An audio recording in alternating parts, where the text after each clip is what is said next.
اور اسی لیے علامہ نے کہا دشت و دشت دریا بھی نہ چھوڑے ہم نے، بحر ظلمات دیے دوڑا دیے گھوڑے ہم نے، لیکن اب وہ مسجد بنا دی شب بھر میں، یہ ماں کی حرارت والوں نے، من اپنا پرایا پاپی ہے برسوں سے نمازی بن نہ سکا۔ لیکن اب ہم ہیں کہ ہم روز اذانیں لیتے ہیں، روز اذانیں سنتے ہیں، بلکہ قریب سے گزرتے ہیں مسجد کے سامنے۔ آپ اپنی مجلس کو دیکھ لیں اور اس آبادی کو دیکھ لیں، اس آبادی میں 72 مساجد ہے۔ اگر جس فرقے سے بھی آپ تک، یہاں تو الحمدللہ اس میں کوئی فرقہ نہیں، اس مسجد میں کوئی فرقہ نہیں، کوئی تنقید نہیں، کسی کے اوپر کس طرح کا نماز پڑھتا ہے پڑھے، کوئی اگر کوئی تنقید کرتا ہے تو اس کو منع کرتے ہیں کہ نہیں، یہ مسجد جو ہے اللہ کی مسجد ہے، اور اللہ کی مسجد میں ماں جو اللہ کی مساجد سے منع کرتا ہے وہ دائرہ اسلام سے خارج ہو جاتا ہے۔ ہم نے اس مسجد کو بنایا اس لیے ہے کہ ہر فرقے کا آدمی، ہر مسلک کا آدمی، ہر سوچ کا آدمی یا اللہ کے سامنے سجدہ ریز ہو اور وہ یہی کہے گا نا سبحان رب اعلیٰ، پاک ہے میرا رب اعلیٰ اکبر جو ہے۔ تو جب یہ پکار آئے گی تو یہ زمین انشاءاللہ قیامت کے دن گواہی دے گی کہ ایک ایسی مسجد بھی تھی جس میں سب مسلمان نماز اکٹھے پڑھتے تھے، ایک ہی صف میں کھڑے ہو گئے، معبود و ریاض، نہ کوئی بندہ رہا نہ کوئی بندہ نواز۔ آپ سے میری درخواست ہے آپ اس فرقہ بندی سے نکل جائیں، ضرور اپنے مسلک پہ قائم رہیں، لیکن سب مسلمان جو ہیں ان کے پاس دلیلیں ہیں، ان کے ہر کے پاس سند ہے، اس سند کو اپنائیں۔ اس لیے کوشش کریں کہ کسی کے اوپر تنقید نہ کریں، سب اللہ وحدہ لا شریک کے اوپر ایمان رکھیں۔ اللہ آپ سب کو ان کو توفیق دے۔ اس سے بیشتر کے حافظ ذیشان صاحب نعت مقبول پیش کریں، اس کے بعد ایک چھوٹی سی نعت، بڑی دور سے ہمارے مہمان آئے ہیں، انیل بٹی صاحب، وہ یلو موڑ سے ان کو اسپیشلی بلایا ہے، اور وہ ایک مخصوص نعت ہوتی ہے کہ کل بھی تھا اور آج بھی تھا، نام نبی پہ دعویٰ ہمارا کرنے کا کل بھی تھا اور آج بھی ہے۔ یہ ہم زبانی نہیں کہتے، اگر کسی نے ازمانا ہے تو ہم حاضر ہیں، یہ گردن حاضر ہے نبی کے اوپر کٹنے کے لیے، لیکن یہ بعد میں وہ اپنی نعت پیش کریں گے۔ اس سے بیشتر میں حافظ ذیشان صاحب ہمارے بہت محترم ہیں تو مجھ سے بہت چھوٹے، لیکن ان کا کمال یہ ہے کہ جب یہ قرآن پڑھتے ہیں، جب سچائی کی اور جب خوشی کی بات آتی ہے تو پھر جب وعید کی آیتیں آتی ہیں تو اس کے اوپر بڑا زور دیتے ہیں، خبردار میرے پیچھے کھڑے ہونا، اللہ کے خوف سے کام چلاؤ۔ اللہ اس کو استقامت دے، اور ان سے میں گزارش کروں گا کہ پیش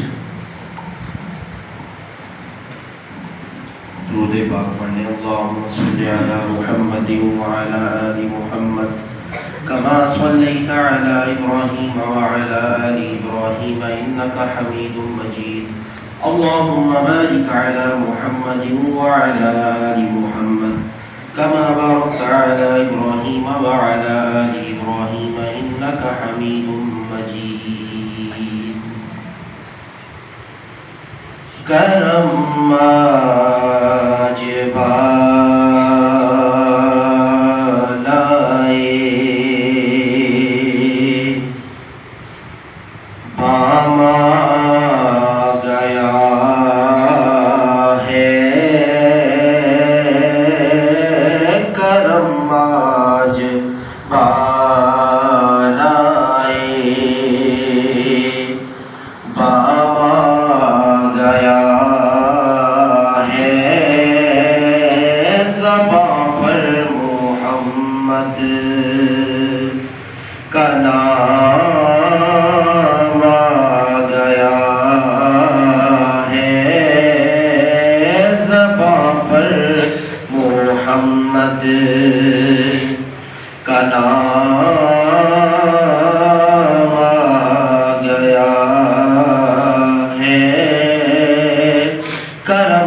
کلام آ گیا ہے زباں پر محمد، کلام آ گیا ہے زباں پر محمد، کلام آ گیا ہے۔ میرے پاس کچھ بھی نہ تھا روز محشر،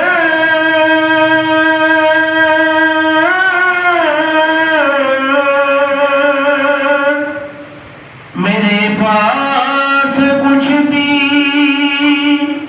نہ تھا روز محشر، نبی کا وسیلہ ہی کام آ گیا ہے، نبی کا وسیلہ ہی کام آ گیا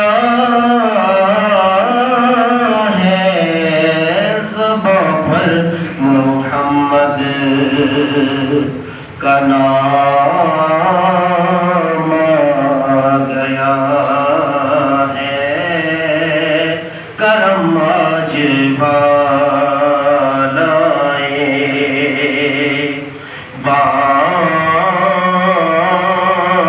بام آ گیا ہے، زباں پر محمد کا نام آ گیا ہے، زباں پر محمد کا نام آ گیا ہے۔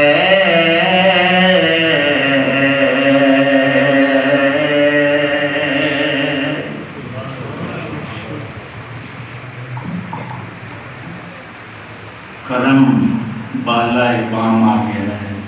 کاش کہ ساقی کوثر جب پود کوثر پہ کھڑے ہوں، جب کوئی پانی پیاس نہ بجائے تو دور سے پہچان لے تو جام کوثر عطا فرمائے۔ ماشاءاللہ اللہ ہمیں بھی ان کی غلامی کے اندر قبول فرمائے۔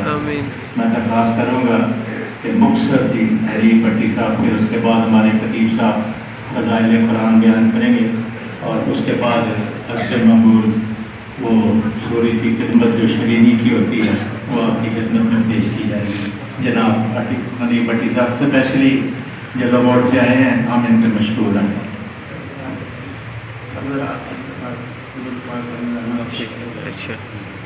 اللہم صلی علی سیدنا و مولانا محمد وعلی آلہ وصحبہ وبارک وسلم۔ حقیقت میں وہ لطف زندگی پایا نہیں کرتے جو یاد مصطفیٰ سے دل کو بہلایا نہیں کرتے۔ یہ دربار محمد ہے، یہاں ملتا ہے بن مانگے، ارے نادان یہاں دامن کو پھیلایا نہیں کرتے۔ حقیقت میں وہ لطف زندگی پایا نہیں کرتے۔ محمد مصطفیٰ کے باغ کے سب پھول ایسے ہیں.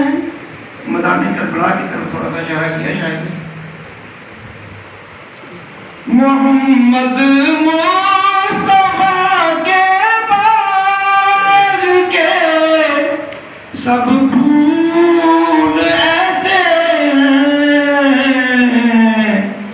جو بن پانی کے تر رہتے ہیں, مرجایا نہیں کرتے. حقیقت میں وہ لطف زندگی پا